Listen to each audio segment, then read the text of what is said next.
one of the first and most influential lawyers to represent blockchain and cryptocurrency businesses, is joining one of the industry's oldest startups in an executive role. Announced today, Marco Santori is leaving Cooley LLP, where he's been a partner since November 2016, to become the president and chief legal officer of blockchain, a longtime client and one of the industry's best-known wallet startups. The move is a return to roots for Santori, who started out advising early Bitcoin startups on legal and policy matters but over the years shifted to working on enterprise blockchains and, most recently, initial coin offerings. But he said his heart was always in Bitcoin's potential to empower individuals. "I didn't get into this to do ICOs," Santori told CoinDesk. "It's a fascinating area of the law, but that's not the train that I'm on." Likewise, he said, "I'm not trying to rebuild Wall Street on top of a blockchain. I'm trying to give ordinary people a better option for finance, a better option for storing their funds and using their funds. Blockchain is the best place for him to fulfill that vision," Santori said. The company, which has offices in New York and London, allows users to store and send Bitcoin through their web browsers without downloading any software. It's raised a total of $70 million to date. According to co-founder and CEO Peter Smith, the company has more than 20 million users. Strategic role. Smith said Santori will play a strategic role, helping blockchain meet the demand that exploded last year by scaling up not only the legal and regulatory functions but also corporate development, including acquisitions and partnerships. "In our space, it's a special go-to-market strategies and acquisition strategies are all reliant on the regulatory and legal side," Smith told CoinDesk. "Having someone come out of that vertical who understands how to run deals is very key. Santori is uniquely suited for such a role, having been on at least one side of every major transaction in the digital currency space over the last 4 years," Smith said. The chief legal officer position is newly created. The president's title previously belonged to blockchain co-founder Nick Carey, who will maintain an active role as vice chairman, focusing on public affairs and external relations as Santori takes over the policy and expansion duties, a company spokeswoman said. Carey said in a press release that he will be dedicating more of my time to building our brand in key regions like India, hiring the brightest talent, and educating more people on the benefits of digital assets. A long, strange trip in many ways. Santori's career has mirrored the blockchain industry's evolution.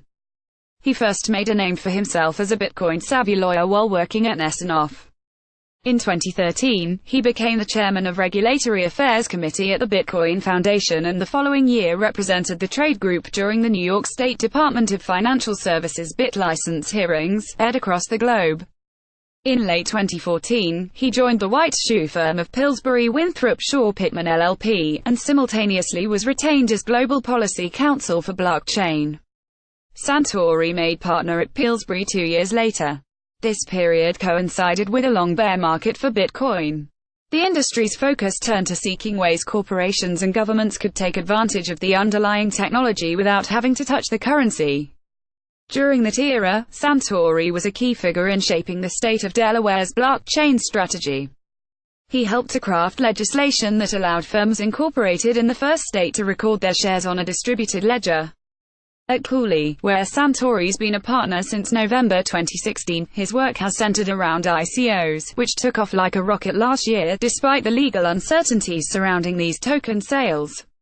ICO controversies. Santori tried to bring some clarity to the market last year with a SAFT, or Simple Agreement for Future Tokens.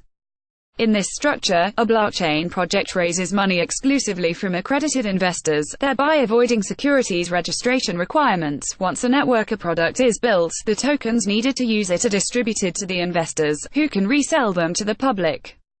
The SAFT idea has been controversial, with some legal scholars fearing it may have the opposite effect from its intent and increase the legal risk for token issues. Meanwhile, the U.S. Securities and Exchange Commission and other regulators around the globe have begun cracking down on ICOs. And last month, without naming any names, SEC Chairman Jake Layton voiced disapproval of lawyers who have been advising ICOs that resemble securities offerings but don't comply with the securities laws. Santori said his move to blockchain was in the works long before Clayton made those remarks. As for the remarks themselves, he gave a very lawyerly response. The SEC and the bar are in a learning process about how these things ought to be treated, about where the value is, where the risk is, Santori said, adding, regulators all around the world are responding primarily to headlines. There's been a failure on the part of the industry and the bar to explain the value to regulators.